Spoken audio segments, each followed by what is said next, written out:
What is difference between atom and molecule. आज हम ये पढ़ने जा रहे हैं कि एटम और मालिक्यूल के दरमियान में क्या क्या डिफरेंसेस हैं। अगर एटम की डेफिनेशन की बात करें तो एटम जो है वो हमारे पास फंडामेंटल एंड स्मॉलेस्ट पार्टिकल या स्मॉलेस्ट पार्ट होता है किसी भी एलिमेंट के। जबकि मालिक्यूल हमारे पास है, मालिक्यूल दो या दो से ज़्यादा एटम से मिलकर बनता है जिनके दरमियान में केमिकल बॉन्ड मौजूद है, जिनको केमिकल बॉन्ड जो है वो आपस में बॉन्ड करता है। वो एटम सेम या डिफरेंट टाइप्स के भी हो सकते हैं, यानी कि एटम जो है वो स्मॉलेस्ट पार्टिकल होता है या स्मॉलेस्ट पार्ट होता है किसी भी एलिमेंट के। जबकि मालिक्यूल हमारे पास है वो दो या दो से ज़्यादा एटमों से मिलकर बनता है जो आपस में केमिकली बॉन्डेड हैं। एटम की एग्जांपल की बात करें तो हमारे पास ऑक्सीजन है, फास्फोरस है, सल्फर है, हाइड्रोजन है। एटमों की तादाद टोटल जो नेचर हैं वो 92 हैं। एंड पीरियोडिक टेबल के हवाले से अगर एटम को देखें जो एलिमेंट कहलाते हैं वो 180 हैं।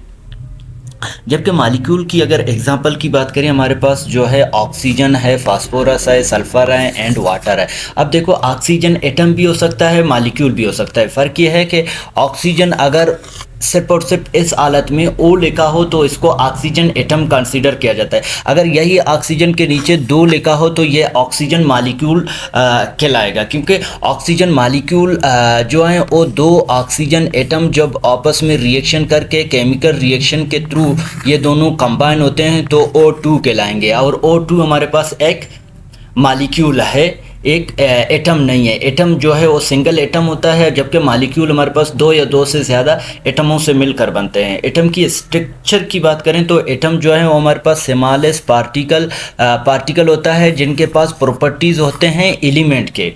जबकि मालिक्यूल हमारे पास है वो कम्बिनेशन होता है दो या दो से ज़्यादा एटमों के। एटम और मालिक्यूल के दरमियान में अगर स्टेबिलिटी की बात करें तो एटम जो हैं वो हमारे पास स्टेबल हो भी सकते हैं और स्टेबल नहीं भी हो सकते हैं। अब स्टेबल हो सकते हैं और वो नहीं भी सकते, इससे मुराद है कि एटम जो हैं वो अगर हम नोबल गैसेस की बात करें तो वो स्टेबल हैं, तो इसी वजह से हम कह सकते हैं कि एटम जो हैं वो स्टेबल हो सकता है। और नोबल गैसेस के अलावा जितने भी एटम हैं वो अनस्टेबल हैं, उनके दरमियान में स्टेबिलिटी कम है, क्योंकि उनके जो आउटर मोस्ट शेल है, आउटर मोस्ट शेल जो हैं उनके अंदर इलेक्ट्रॉन जो हैं वो ना तो ऑक्टेट रूल को वो करते हैं और ना ही डॉक्टेट रूल में, यानी कि उनका आउटर मोस्ट शेल है वो इनकम्प्लीट होता है। इसी वजह से एटम जो हैं वो अनस्टेबल होते हैं। जबकि मालिक्यूल हमारे पास जो हैं वो फॉर्म ही होते हैं इसी वजह से ताकि एटम को स्टेबल करे, यानी एटम अनस्टेबल है और एटम स्टेबिलिटी को अचीव करने के लिए और रिएक्शन करके मालिक्यूल बनाता है। तो हम कह सकते हैं कि मालिक्यूल जो हैं वो ज़्यादा स्टेबल है एज़ कम्पेयर टू एटम। अगर कॉन्स्टिट्यूंट एंड कंपोजिशन की बात करें, एटम जो है वो कंपोज अप होता है तीन चीज़ों से, इलेक्ट्रॉन से, प्रोटॉन से एंड न्यूट्रॉन से। इन तीनों को सब एटॉमिक पार्टिकल कहते हैं, यानी कि एटम जो है वो कंपोज अप होता है सब एटॉमिक पार्टिकल से। और सब एटॉमिक पार्टिकल हमारे पास तीन है। एटम प्रोटॉन हो सकता है, इलेक्ट्रॉन एंड न्यूट्रॉन है। अब प्रोटॉन पे पॉजिटिव चार्ज है, इलेक्ट्रॉन पे नेगेटिव चार्ज है एंड न्यूट्रॉन जो है वो न्यूट्रल है। और एटम खुद जो है वो बाई नेचर जो है वो एक न्यूट्रल मॉलिक्यूल है, उस पर कोई भी चार्ज नहीं है।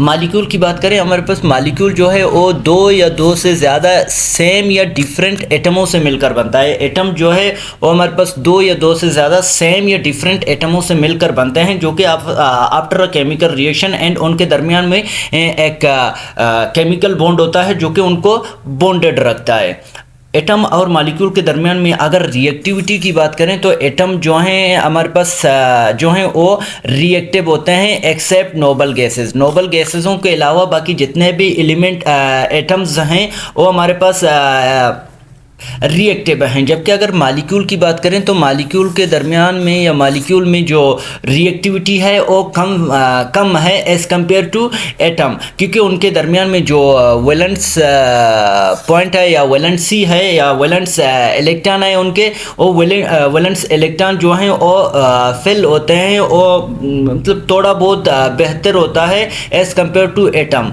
उनके दरमियान में मतलब कि या तो ऑक्टेट रूल एंड डॉक्टेट रूल जो हैं एटमों के, उनके मालिक्यूल के अंदर की एटम की वो कंप्लीट होता है। इसी वजह से मालिक्यूल जो हैं और रिएक्टिविटी जो है उनका कम है एज़ कम्पेयर टू एटम। ये थे हमारे पास एटम और मालिक्यूल के दरमियान में डिफरेंसेस। Thank you.